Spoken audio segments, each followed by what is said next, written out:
Story 2. Today, let's talk about what we liked about it, what we didn't, and what we added. America's Story 2 is set up just like America's Story 1. You have the student textbook, and then you have the teacher's guide. The textbook covers from the Civil War to the Industrial Revolution. There are 28 chapters. Each chapter is set up the same way. So at the beginning, you will have one day of reading approximately 2 to 3 pages where you come to a narration break. And then for day 2, you will do a few more pages of reading, and they always end each chapter with some pictures about what you were reading for that day, and then thoughts to remember and a brief summary. The teacher's guide does include student worksheets.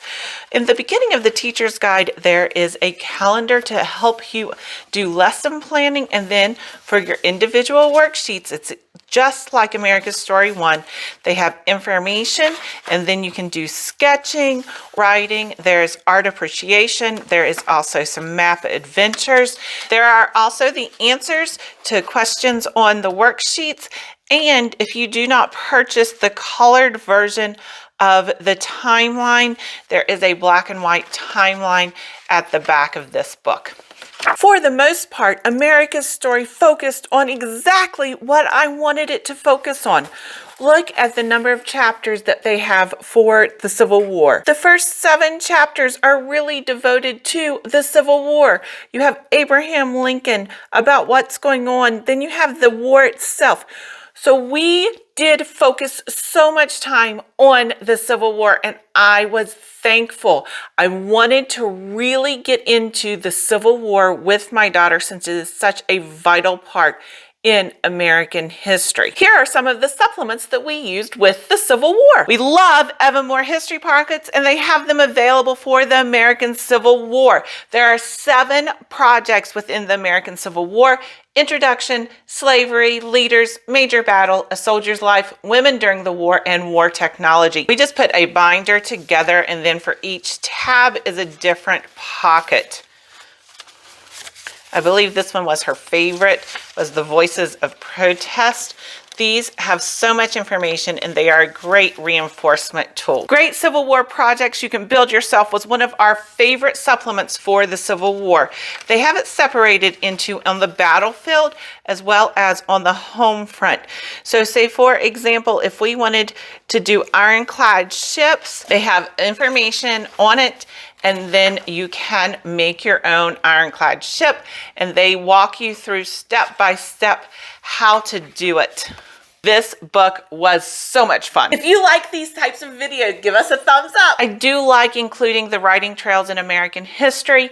This has the same philosophy as IEW with regards to you read the passage, you take notes, look up vocabulary, and then you rewrite the story. So for America's Story 2, we did include writing trails, and it was a great addition. Next, we were able to get into the Transcontinental Railroad. What can we do now? Because the railroad is there, we were able to bring in some documentaries with regards to the Transcontinental Railroad that helped so much with this section. The interactive 3D maps of American history includes so much more than America's Story 2. We have used it for America's Story 1, 2, and now we're using it for 3. So you see that there's just the Civil War on the sea, Transcontinental Railroad. So the way these are set up is for each project, you're going to have some information with teaching with the map. Then you make copies of these pages, and then you are able to make the map. So we did do the Transcontinental Railroad, and we have a lot of fun with these. You can color them if you want to. My daughter doesn't really like coloring them, so normally we don't. Then we went into the Wild West, skyscapers, big business, Chicago is on fire, the story of a very stubborn man. So now we are into inventions.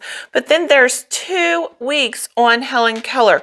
We did not need 2 weeks for Helen Keller, and so we didn't use those 2 weeks. That is another reason I like the way this is set up, is you can spend as much or as little time as you need. Finally, we get into American immigration, time zones, and why they are here.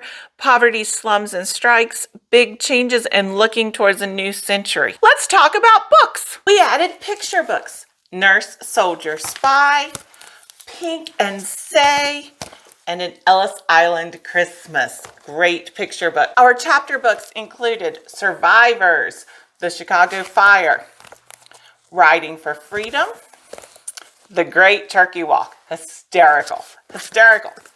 Katie Woodlawn. I was concerned that my daughter wouldn't like this book because she doesn't like Little House on the Prairie and that series. She liked Katie Woodlawn. Katie Woodlawn came through. Bull Run, Escape by Night. Her all-time favorite chapter book that we added in America's Story 2 was The Not So Boring Letters of a Private Nobody. This was a great chapter book for us when we were doing the Civil War.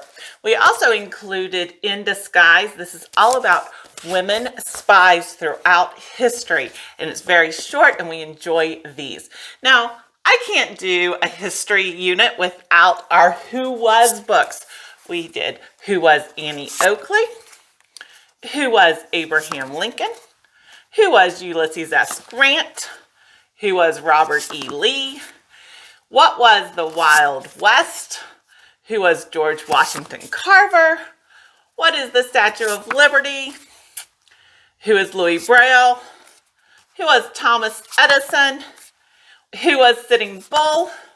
What was the Battle of Gettysburg? Love adding the Who Was books to our history study. If you aren't subscribed, please make sure you do so. My daughter is continuing her United States President's Notebook. For each president, she will receive a sticker. When we study the president, she then has to look him up in this book and come up with information that she includes in her notebook. So for each page, she'll have the sticker, she will have the date of the president's birth and death, the date they were in office, and then 2 important facts. One is what they were known for, and one would be considered just a fun fact. So this book is where she gets most of that information. Now let's talk about the timeline. We had started our timeline on these trifold boards from the America's Story 1. We just kept going into America's Story.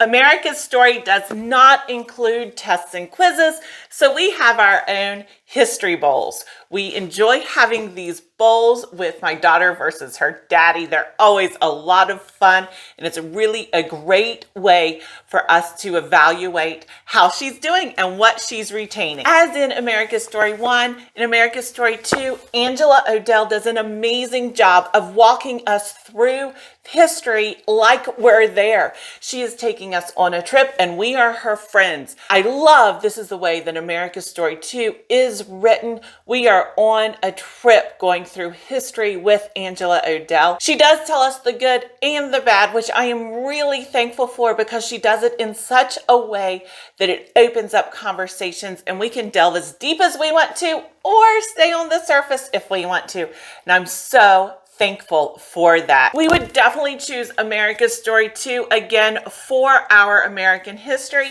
We loved 1, we loved 2, and now we're loving 3. I hope that you have a great day. Thank you.